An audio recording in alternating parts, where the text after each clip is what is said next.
हाँ जी, सभी किसानों को राम राम, नमस्कार, सत श्री अकाल। आज मैं आपको मास्टाइटिस के ऊपर जानकारी दूंगा। बहुत से किसान पूछेंगे मास्टाइटिस क्या है ये, क्यों। इंडिया बहुत बड़ा है, अलग अलग स्टेटों में अलग अलग नामों से जानते हैं इसको। कहीं पे मास्टाइटिस के नाम से जानते हैं, कहीं थनैला के नाम से जानते हैं। यह थनों की एक ऐसी बीमारी है जो किसान के लिए बहुत बड़ा सिर दर्द है। और जो बहुत बड़े बड़े फार्म हैं उनको भी परेशानी है, और जिसके बाद 2-4 पशु हैं उसको भी परेशानी है।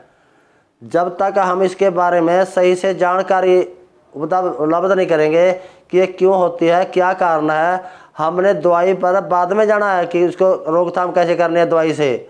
हमने इसको आने ही नहीं देना। उस बेस पर मैं आपको वीडियो के अंदर बताऊंगा कि आपने इसको आने ही नहीं देना।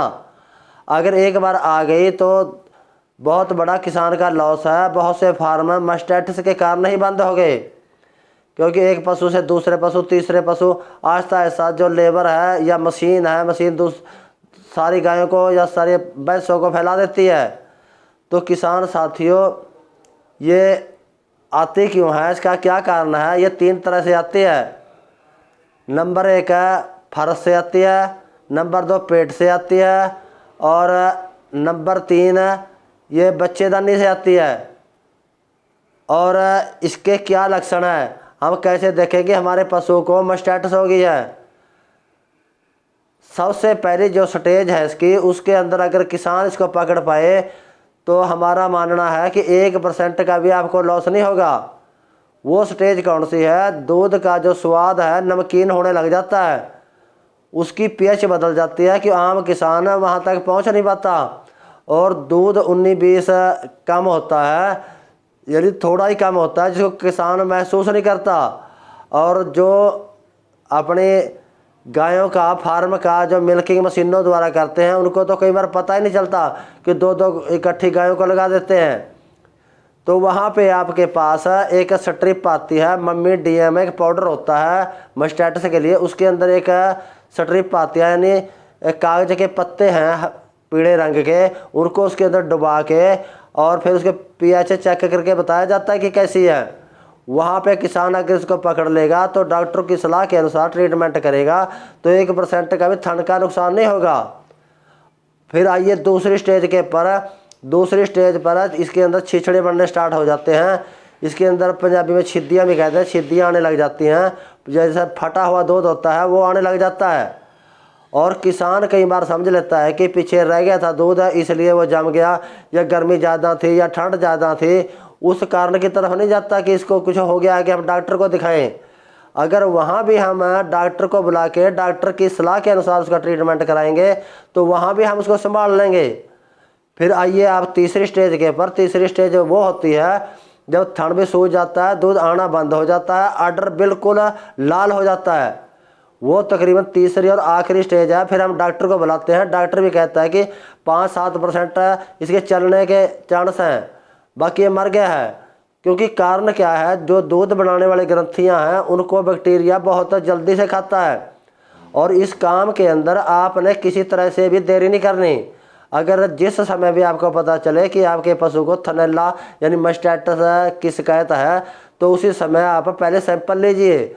सैंपल ले के आपके नज़दीक कोई भी सरकारी या प्राइवेट लेबोरेटरी हो वहाँ पे उसको चेक कराइए, क्योंकि वो सेलेक्ट करके देंगे कि कौन सा बैक्टीरिया है और कौन से एंटीबायोटिक से मरेगा। वो थोड़ा रिजल्ट देर में आता है तो आपको यानी फर्स्ट एड के तौर पर वो इंजेक्शन लिख के देगा, आप डॉक्टर की मदद से वो इंजेक्शन लगवाइए। और अगर इन बातों का आप ध्यान रखेंगे तो आपके पशु के अंदर किसी भी तरह का लॉस नहीं होगा। और किसान साथियों, जब लास्ट वाली स्टेज जाती है सूजन वाली, तब भी कई किसान थनैले का चाड़ा लगवाते हैं। हमारे गांव में भी कई ऐसे आदमी हैं चाड़े लगवाते हैं, तो उनको बहुत समझाया जाता है, समझाने के बाद ही वो समझ जाते हैं। तो मेरे किसान साथियों, जाड़े का इसके अंदर कोई रोल नहीं है। और कोई कहता है इसको जहरीला जानवर काट गया, या बिरड़ ने काट लिया, या ततैये ने काट लिया, या कोई जहरीली चीज़ लड़ गई है इसका, तो कोई ओपरी पराई होगी। इन चीज़ों में ना बढ़ के, चाड़े चपटे के चक्कर में ना बढ़ के, जितनी जल्दी आपको पता चले उतनी जल्दी आप डॉक्टरी सहायता लीजिए। और फिर आइए कि हम इसको कैसे रोक सकते हैं आने से। नंबर 1, फर्श के ऊपर फर्श के ऊपर हम फर्श को अच्छी तरह से साफ करके लाल दवाई से पोटासियम पर मैग्नेट बाल्टी के अंदर डालिए, जब पंप के अंदर डालिए, अच्छी तरह से स्प्रे करिए। और इसके अंदर आप फिनाइल भी ले सकते हैं, पानी के अंदर फिनाइल लेके अच्छी क्वालिटी की कोई, तो फर्श के ऊपर दूसरे या तीसरे दिन छिड़काव करिए। और जहाँ पर बैठने की जगह है तौर पर उसकी सूखी रखिए। और एक जब आप उसका दूध निकालेंगे, आप पता चल गया कि हमारे फलाने नंबर पशु का रोग थनैले का हो गया इसको, तो आपने सब पशुओं का दूध निपटा के फिर उसका दूध निकालना है। ऐसा ना हो कि हम सबसे पहले उसका निकालें और दूसरे पशुओं को ले बैठे।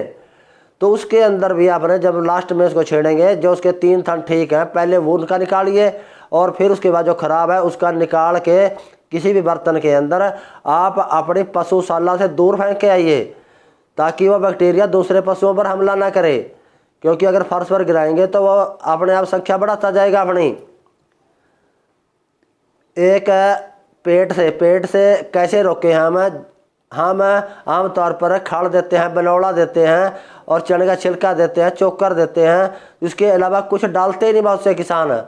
तो किसान साथियों, उसके अंदर 40% अनाज, 30% खड़ और 30% आपने छिलके का मटेरियल डालना है। और फिर उसके अंदर नमक डालना है, मीठा सोडा डालना है, या मीठा सोडा नहीं उसकी जगह बफर डालना है अपने, ताकि उसकी पीएच बना के रखे। ईस्ट कल्चर डालना है, कहीं से फंगस ना आ जाए तो वहाँ से टॉक्सिन बाइंडर डालनी है, ट्रेस मिनरल डालने हैं, विटामिन AD3 डालना है, विटामिन E डालना है इसके अंदर, और ईस्ट कल्चर डालना है ताकि रोमन के अंदर जीवाणु बने रहे, ताकि वो जनाब पचे ना कि सड़े।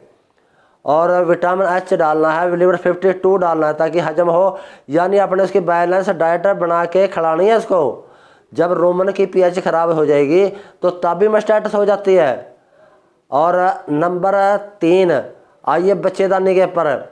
बच्चेदानी के अंदर अगर किसी तरह की भी इन्फेक्शन होगी तो आपके पशु को मास्टाइटिस 100% होगी। वो आपने उसका ध्यान रखना है कि मैं मास्टाइटिस होने देता या नहीं। उसका क्या करना है, जब आपका पशु काविंग करता है, काविंग से पहले आप उसको बहुत बढ़िया खाना खिलाइए। अब तो बहुत सी कंपनियों की ट्रांजिशन फीडें आती हैं जो ब्याने से पहले के नाम से अलग अलग नामों से आती हैं। तो किसान साथियों, आपने उसको ट्रांजिशन में से फीड खिलानी है ताकि उसकी जेर ना रुके। अगर किसी कारणवश आपके पशु ने काविंग कर ली और जेर रुक गई, आप ये मान के चलिए आपने जेर नहीं निकलवानी। अगर आप जेर निकलवाएंगे ना तो पशु ने दूध बनाना, और हो सके तो शायद वो बांझ भी हो जाए, आगे गब्बड़ भी ना हो, आपको उसका रस्सा गल से निकालना पड़े। तो किसान साथियों, आपने जेर नहीं निकाली, बहुत से कहते हैं कि जेर नहीं निकाली तो जहर चढ़ के हमारा पशु मर जाएगा। पहले भी तो 9-10 महीने पेट के अंदर जेर थी तो उसको कुछ नहीं हुआ। जेर क्या है, जेर बाहर का एक मटेरियल है। जैसे आप मान के चलो आपके कहीं पे लोहे का कील लगा है या आपके कोई कांटा चुभा है और अंदर टूट गया है, देर सवेर वो पस पड़ेगी, उसमें पक जाएगा। वो पकने के बाद अपने आप निकल जाएगा वो। तो इसी तरह जब उसके अंदर से बच्चा निकल गया जेर के अंदर से, वो बाहर का मटेरियल हो गया, तो पशु अंदर रख ही नहीं सकता, उसको बाहर निकालेगा। ऐसे नहीं निकलेगा तो फिर वो पीक बन जाएगी, पस बन जाएगी, गल के बाहर आना शुरू हो जाएगा। हमने सिर्फ ये ध्यान रखना है कि हमारे पशु को किसी तरह से भी बुखार ना हो। अगर आपके पशु को बुखार हो गया तो डॉक्टर को बुला के बुखार की दवाई दवाइए इसको, ना कि जेर के साथ छेड़छाड़ी करिए। जब पूरी तरह से चिट्टी पस बन जाए उस समय आप उसको एंटीबायोटिक लगवाने से पहले टिक्के आते हैं बच्चेदानी के मूवमेंट बनाने वाले, जैसे कि वेटमेट, और नामों के भी होंगे मेरे ध्यान में नहीं है। तो बच्चेदानी की मूवमेंट बन जाएगी, 2 दिन में जो अंदर मटीरियल गंदा पड़ा है वो बाहर निकल जाएगा। और फिर उसके बाद अच्छी कोई कंपनी की उसके अंदर 2 या 3 दिन दवाई रखवाइए और बढ़िया से एंटीबायोटिक लगवाइए, तो आपका पशु दूध पर भी जल्दी आएगा और आपके पशु को मास्टाइटिस भी नहीं होगी। तो ये छोटी छोटी बातें हैं मास्टाइटिस वाली। तो ये फार्म इसने खाली कर दिए हैं। हमको इतना लंबा समय हो गया काम करते को, यानी 2001 से तो हम वैज्ञानिक तरीके से कर रहे हैं। थाने खराब तो क्या होना, वैसे भी कोई दिक्कत नहीं थाने की आई कभी, वो इसीलिए नहीं आई है क्योंकि हमारे को इसके बारे में पूरी जानकारी है। जैसे कई आम तौर पर कई दुकानों पे अनाज बिकता नहीं है, फीड बिकती नहीं है, कई सालों की पड़ी हो जाती है, फिर उसमें पैकिंग नमी रख के फिर वो पुरानी बेच देते हैं। और हम सोचते हैं कि बार पहला थैले के ऊपर पैकिंग है, वो बढ़िया पैकिंग है, आपने बाहर से पैकिंग देख के भी नहीं लेनी है। अगर आपको विश्वास नहीं है तो आप वहाँ से फीड मत खरीदिए। अगर आपके पशु ने टॉक्सिन वाली यानी टॉक्सिसिटी वाली वो खा ली तो कोई ना कोई बीमारी भी लगेगी और थनों का तो सिस्टम ख़त्म हो ही जाएगा। तो इन बातों का मेरे का ध्यान रखेंगे। मेरी वीडियो आप दूसरे किसानों तक भी पहुँचाइए ताकि किसानों को भी लाभ हो और मेरे को भी लाभ हो। तो किसान साथियों, ये छोटे छोटे मसले मैं आप तक लेके आता रहूँगा। आप मेरे चैनल को लाइक करें, सब्सक्राइब करें, शेयर करें। नमस्कार, जय हिंद जी।